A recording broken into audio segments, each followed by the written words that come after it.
Okay, people, welcome to my channel. Today I'm going to try to do a quick little video that I've wanted to do for a very long time, but I also wanted to get at least a year of experience in before I did this, because I don't want people thinking that I don't know what I'm talking about. But the whole point of it is this video is actually going to be focusing on the time where I thought I knew what I was doing and I didn't know. Because see, the thing about trucking, and I think anybody that's an honest trucker can tell you, you know, when you go to truck driving school, whether it's Roadmaster, I don't know the different schools they got, whatever one you go to, the school is just teaching you how to pass your CDL. So they're teaching you the physical components of the vehicle, your power steering pump and your alternator belt and your bud rim, and make sure that this has connected by the U-bolt, and you want to check the skid plate and make sure that there's grease onto this. Okay, they're teaching you the technical components of the truck, but they don't really teach you the culture of being a truck driver. They're teaching you the technical aspect. This is part 1, this is part 2, this is part 3, this is the air system, this is the braking system. Okay, you're learning your vehicle to pass your CDL. So then you go to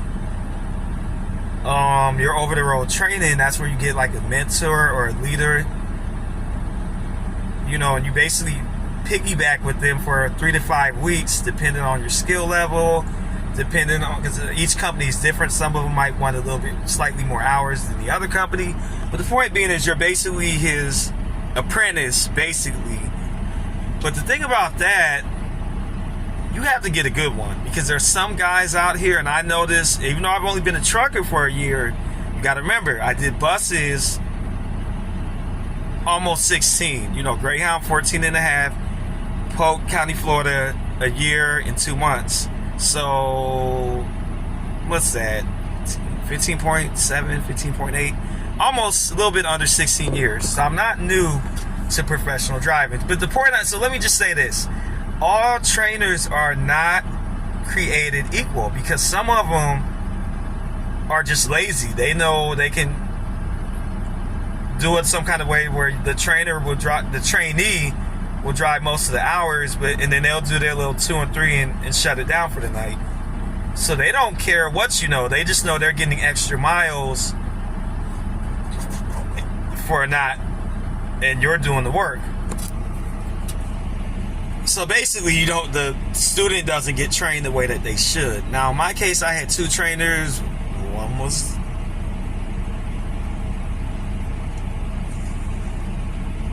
One sucked. And then the second one, was decent. Okay? So by the time you get on your own, there's still a lot of things that people did not tell you. So that leaves you prone to making a lot of rookie mistakes and things that only comes with experience. Because even if you have a good trainer, like my trainer, my second one, which was a good trainer, he'll tell you the things that is current in his mind.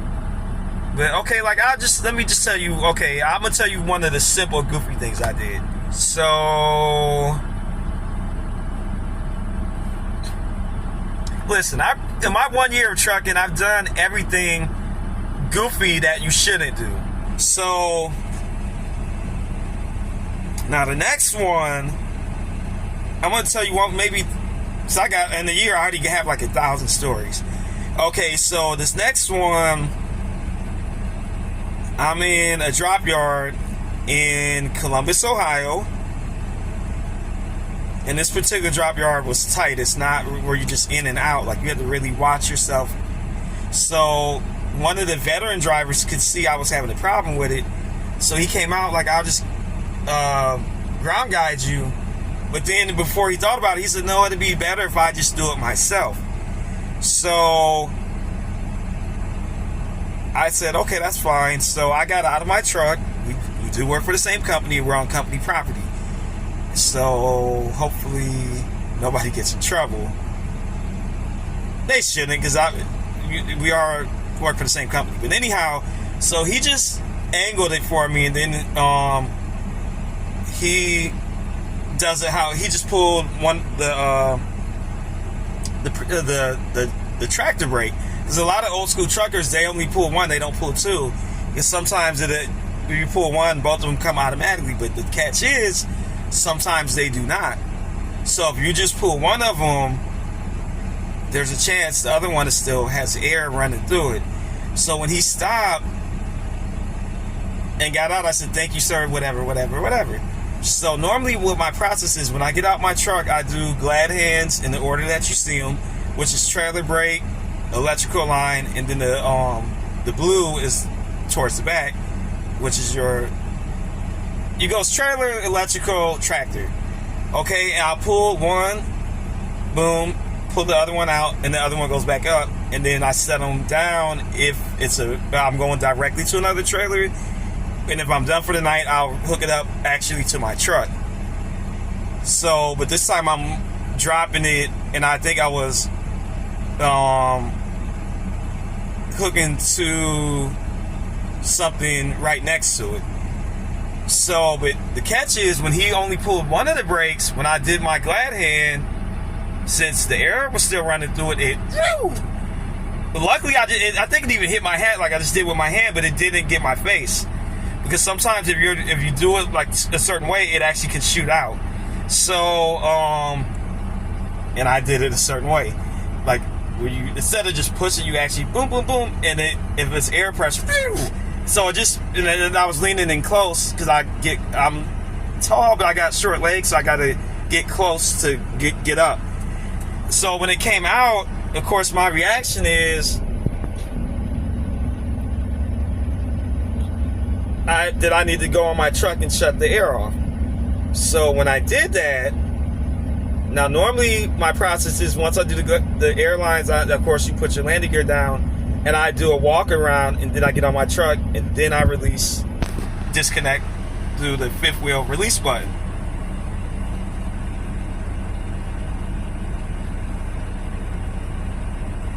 I was caught in my defense, the man didn't do it the way I do it. See, when he stopped, I should have got on and pulled all my buttons myself, make sure it's in neutral myself. But I trusted him, which I shouldn't have, because he didn't do it the way I do it. So by him not doing both of the brakes and just assuming if you do one, it does two, it shot the thing in front of me. So when I came back to my truck, normally when I come back in my truck, that's after I've done everything outside and I'm disconnected to go forward. So I do my fifth wheel release, and I hear it, so that means it let loose, and I'm about to go forward. So I'm going, and something didn't feel right, because I'm going so far forward, and I'm not feeling, because normally you can feel the weight of your trailer towards the end, like right when you're about to go, boom, and then it drops. I'm driving, and I'm not feeling it drop. I'm like, what is the problem? And then finally it drop, boom! And thank God I caught it on my frame. So it didn't go to the ground. Because anytime I disconnect, I don't go fast as I can go. I inch it little by little. I caught it on my frame, thank God. Because if I would have went any further, it would have been flat on the cement.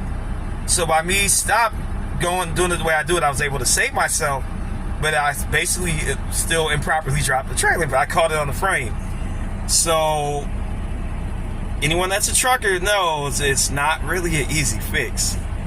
So you have to put it, we call it granny gear, because that's what it was. It was some kind of weird circumstance. No, I was dropping it loaded to get it empty.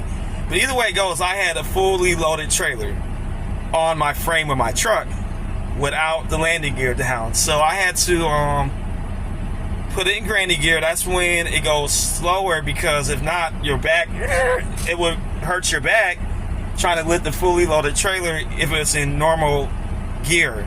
So I put it in granny gear, which means, say if a normal one you would do click, it goes up, click, it goes up. When it's in granny gear, you got to go click, click, click, up, click, click, click, up. It's backbreaking, and it takes a long time. I was back there almost 30 minutes. Like, even the guy that helped me, well, he kind of had did something different. But it was another trucker. I did it a little bit, and I was like, I need help, I need help. He said, bro, we all did it. You don't need help. He said, you're just going to have to keep doing what you're doing.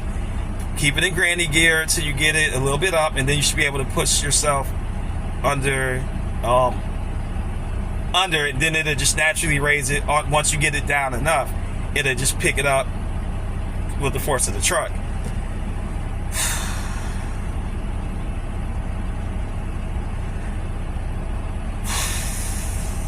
I had started doing it the way I normally do, and I got threw off, and in the rush of everything, I didn't go back to put my landing gear down, which means I could have dropped the trailer on the ground. If I would have did a walk around, which I do that now, and I typically always do it, even though you know you did it, you're going to just look just to double check. And that will prevent you from some of these goofy mistakes. Because I would have came around went around the right side, I might not have seen it, but by the time I came to the left on my side, oh shoot, I didn't put the landing gear down. Instead of me driving forward and boom, it's on my frame. Now luckily I was able to get it back and it wasn't no issue. It didn't damage my truck, because trucks are pretty tough. But it's just the point. So, but I was a rookie, and I'm still a rookie. I've only been doing this a year. I've been driving professionally a long time. But trucks are not buses, and that's something that I'm learning as I go. Like, you guys gotta forgive me, but because I came into this like, if I could do a truck, I know for a fact I could do a bus, and it's true. But it's a little bit different, and you have to apply yourself. And the biggest thing, I'm gonna end this video, but listen here. My friend told me this just recently. He said you have to respect the truck and respect the road. When you become one of those truckers that, oh, I know what I'm doing, I don't have to double check nothing, I never been in an accident, I never bumped into nothing, I never did this, I never did that, I never did this, I never did that. People who are like that are the most dangerous people out there, because they think since it didn't happen this time that it can never happen. And they'll be the ones that's lined up for some real deal, I gotta cuss, some real deal shit. Because they think that they're invincible and that the rules don't apply and that they don't have to follow their training. And I'm saying this as a 1-year trucking rookie. Respect the truck, respect the road.